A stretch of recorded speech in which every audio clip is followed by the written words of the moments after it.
दोस्तों, स्वागत है आपका मेरे YouTube चैनल इंग्लिश बाबू पर। और आज मैं फिर हाजिर हूँ आपके साथ एक नई स्टोरी लेकर। और दोस्तों, आज जो स्टोरी मैं आपके लिए लेकर आया हूँ ये एक शॉर्ट मॉरल स्टोरी है। बहुत ही प्यारी, मज़ेदार, अच्छी कहानी है। कहानी सुनने में आपको मज़ा आएगा। उसके अलावा दोस्तों, आज की इस स्टोरी में आपको कुछ नए इंग्लिश के वर्ड मीनिंग सीखने को मिलेंगे, उनकी करेक्ट प्रोनाउंसिएशन के बारे में पता चलेगा। और हमेशा की तरह जो इसका ग्रामर का पार्ट है उसे बिल्कुल डिटेल में कवर करेंगे, तो एक एक स्ट्रक्चर को आप बड़ी आसानी से सीख पाएंगे। तो चलिए दोस्तों, आज की इस कहानी को हम शुरू करते हैं। और सबसे पहले कहानी का टाइटल देखते हैं। कहानी का टाइटल है ट्राई अगेन, मतलब कोशिश करो दोबारा। तो दोस्तों, ये आज की इस कहानी का टाइटल है, शीर्षक है।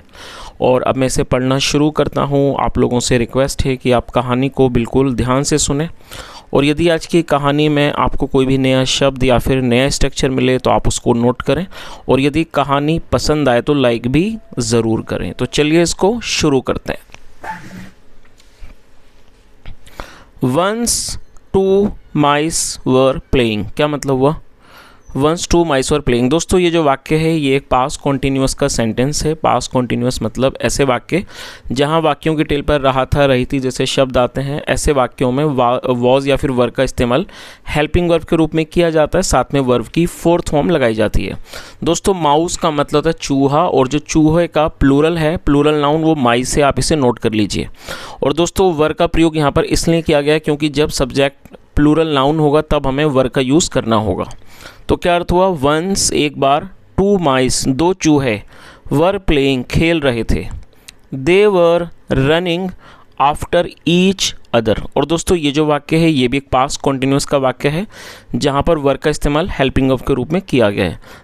THEY, दे का मतलब होता है वे या फिर वे लोग। जब सब्जेक्ट में एक से ज़्यादा लोग शामिल होंगे, चाहे वो व्यक्ति हो, वस्तु हो, कुछ भी हो, अगर एक से ज़्यादा शामिल होंगे तो वहाँ दे का यूज़ किया जाता है, जो कि एक प्लूरल नाउन है। तो क्या अर्थ हुआ? They were running after each other. और दोस्तों, रन आफ्टर का मतलब होता है किसी के पीछे भागना, दौड़ना। They were running after each other, वे एक दूसरे के पीछे भाग रहे थे। Soon they entered a dairy. दोस्तों, ये जो वाक्य है ये पास्ट इंडेफिनिट का अफर्मेटिव वाक्य है। और ऐसे वाक्यों में जब हम कोई पास्ट इंडेफिनिट में अफर्मेटिव का वाक्य बनाते हैं तो वहाँ सेकंड फॉर्म यूज़ की जाती है। एंटर का मतलब होता है किसी जगह पर दाखिल होना, प्रवेश करना, और सेकंड फॉर्म है entered. Soon they entered a dairy, और जल्दी ही वे एक डेयरी में घुस गए, उन्होंने एक डेयरी में प्रवेश कर लिया। While running they slipped and fell into a large drum full of milk. क्या अर्थ हुआ वाइल रनिंग? दोस्तों, वाइल का मतलब होता है दौरान। वाइल रनिंग का मतलब हुआ कि भागने के दौरान। They slipped. और दोस्तों, ये जो वाक्य है ये भी एक पास्ट इंडेफिनिट का अफर्मेटिव वाक्य है जहाँ सेकंड फॉर्म लगाई जाती है। स्लिप का मतलब फिसल जाना, सेकंड फॉर्म है स्लिप्ड। दे स्लिप्ड, वे फिसल गए। एंड फेल, और ये फॉल की सेकंड फॉर्म है, आप इसे नोट कर लीजिए। फॉल मतलब गिरना, सेकंड फॉर्म फेल। और गिर गए into a large drum full of milk, एक बड़े ड्रम में गिर गए। फुल ऑफ मिल्क, जो दूध से भरा हुआ था, दूध से भरे हुए एक बड़े ड्रम में गिर गए। तो इस तरह से पूरी लाइन का क्या अर्थ निकला कि वाइल रनिंग, दौड़ने के दौरान, they slipped and fell into a large drum full of milk, मतलब वे फिसल गए और दूध से भरे हुए एक बड़े ड्रम में वो गिर गए। चलिए आगे देखिए। Both of them did not know how to swim. दोस्तों, ये जो वाक्य है ये पास्ट इंडेफिनिट का नेगेटिव वाक्य है। और जब हम पास्ट इंडेफिनिट में कोई भी नेगेटिव का वाक्य बनाएंगे तो सब्जेक्ट के बाद डिड नॉट का यूज़ किया जाता है, जैसा यहाँ पर किया गया है। साथ में वर्ब की फर्स्ट फॉर्म लगाई जाती है। तो क्या अर्थ हुआ? Both of them did not know how to swim, दोनों तैरना नहीं जानते थे। Soon they started drowning. दोस्तों, आप इसे भी नोट कर लीजिए। ड्राउन का मतलब डूबना होता है, फोर्थ में ड्राउनिंग। और देखिए यहाँ स्टार्टेड का यूज़ किया गया है। इस स्ट्रक्चर को आप समझ लें। जब हम कोई ऐसा वाक्य बनाएंगे जहाँ पर लगा लगी के बाद कोई क्रिया मौजूद हो, जैसे वह खेलने लगा, वह दौड़ने लगा, वह नाचने लगा, इस तरह के वाक्यों में स्टार्टेड के बाद वर्ब की फोर्थ फॉर्म का यूज़ किया जाएगा। जैसे वाक्य है सून दे स्टार्टेड ड्राउनिंग, तो क्या अर्थ हुआ कि जल्दी ही वे डूबने लगे। और दोस्तों यहाँ पर मैं इसी तरह के आपको एक वाक्य देता हूँ, आप उसे भी ट्रांसलेट करें, कमेंट में बताएं तो मुझे पता लगेगा कि आपको समझ आया या नहीं आया। आप उसे नोट कर लीजिए। वह खेलने लगा। आई रिपीट द सेंटेंस, वह खेलने लगा। तो दोस्तों इसी तरह के स्ट्रक्चर का प्रयोग करके इस वाक्य को आप बना सकते हैं और आप इसे कमेंट में ज़रूर बताएं। आगे देखिए, both of them were struggling to save their lives. दोस्तों ये जो वाक्य है ये भी पास्ट कॉन्टिन्यूस का वाक्य है, ऑलरेडी आप जानते हैं यहाँ पर प्लूरल है इसलिए वर का यूज़ किया गया और फोर्थ फॉर्म है। अच्छा, स्ट्रगल को आप नोट कर लीजिए। स्ट्रगल का मतलब होता है संघर्ष करना और ये फोर्थ फॉर्म है। सेव मतलब बचाना। तो पूरी लाइन का क्या अर्थ हुआ? Both of them were struggling to save their lives. दोनों अपने जीवन को बचाने के लिए संघर्ष कर रहे थे। One of the mice sad, उनमें से एक चूहे ने कहा, डियर फ्रेंड, प्यारे दोस्त, आई थिंक, मुझे लगता है, we are going to drown. और दोस्तों ऑलरेडी बता चुका हूँ ड्राउन का मतलब डूबना। तो उसने क्या कहा कि प्यारे दोस्त मुझे लगता है we are going to drown, हम डूबने जा रहे हैं। Nobody can save us now, us मतलब हमें, nobody can save us now, अब हमें कोई भी नहीं बचा सकता है।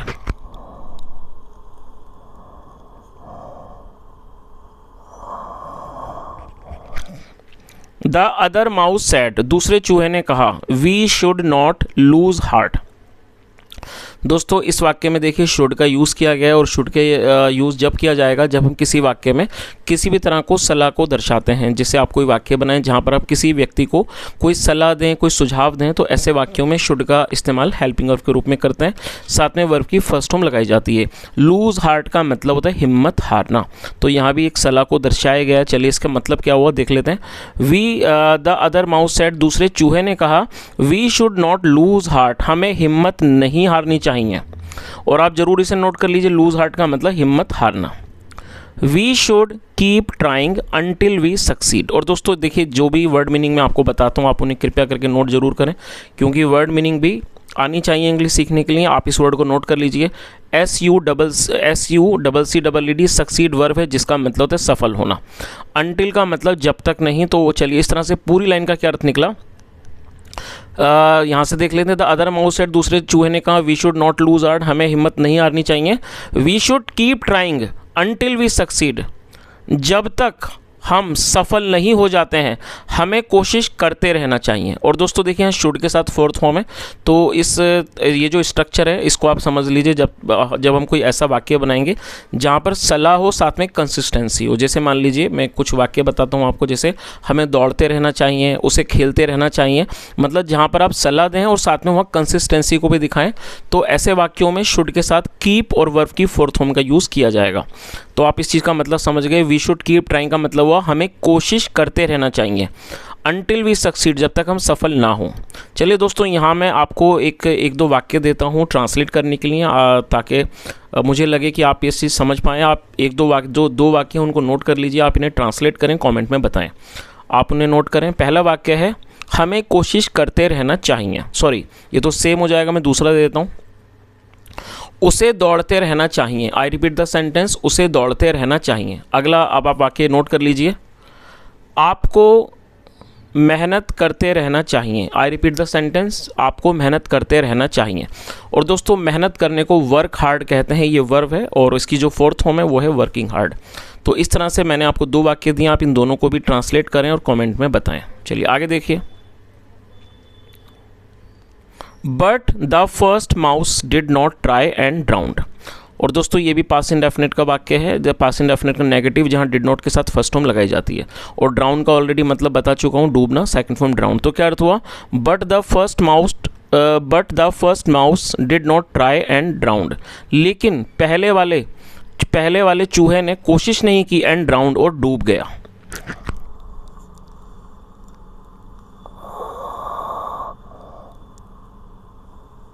चलिए आगे देखिए। The other mouse saw his friend drowning in the milk. दोस्तों ये जो वाक्य है ये पास्ट इंडेफिनिट का ही वाक्य है जहाँ पे सेकंड फॉर्म लगाई जाती है। सी मतलब होता है देखना और सेकंड फॉर्म है saw. The other mouse saw his friend drowning in the milk. दूसरे चूहे ने अपने दोस्त को दूध में डूबते हुए देखा। Drowning in the milk. He kept on moving his legs to keep afloat. और दोस्तों अफ्लोट का मतलब होता है पानी पर तैरना। तो क्या अर्थ हुआ, he kept on moving his legs, वह अपने पैरों को चलाता रहा, to keep afloat. Keep afloat मतलब कि ऊपर तैरते रहने के लिए। आगे देखिए,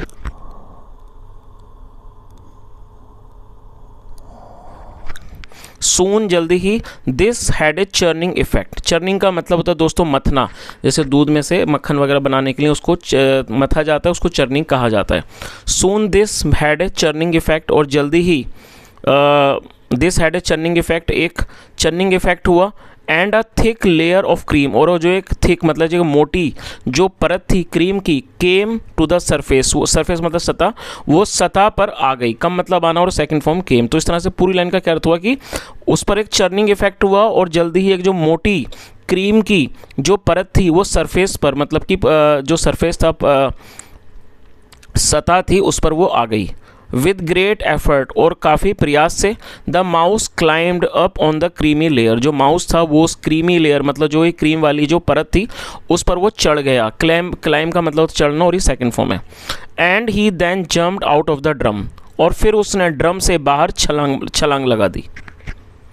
the mouse realized that one should try and try again until he succeeds, और रियलाइज का मतलब महसूस होना और ये सेकंड फॉर्म है।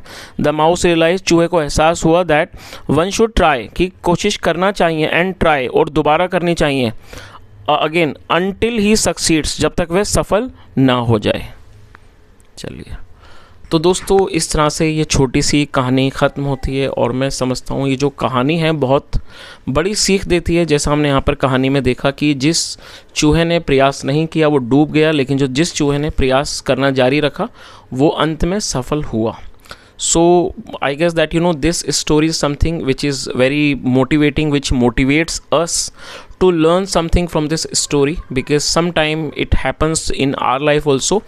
When we face any trouble or when we come across any hurdle in our life, sometime we simply ignore that, and sometime we do not face it properly, and we do not give our best, we do not try, sometime we do not try, or sometime we do not want to try. Then what happen, we just give up so easily. So I think that this story motivates us that we should keep trying until we succeed, because most of the time it happens that sometime we keep on trying, and when we find that we are not getting good results, we are not able to succeed, then we simply give up.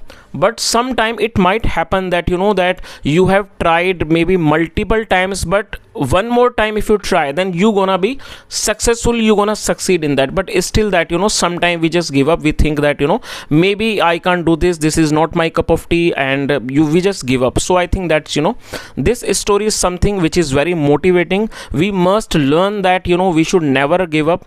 Whatever hurdle, whatever things or maybe challenge we face in the life, we should try to face it with 100% dedication. We should keep on trying, and we should keep trying until we succeed in that. So I guess this is something I mean the story is something which is about motivation, which motivates all of us. We should learn to try.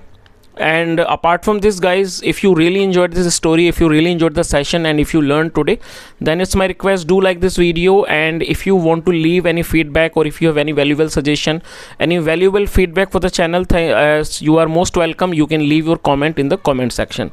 Thank you so much for listening. Have a nice day, and bye.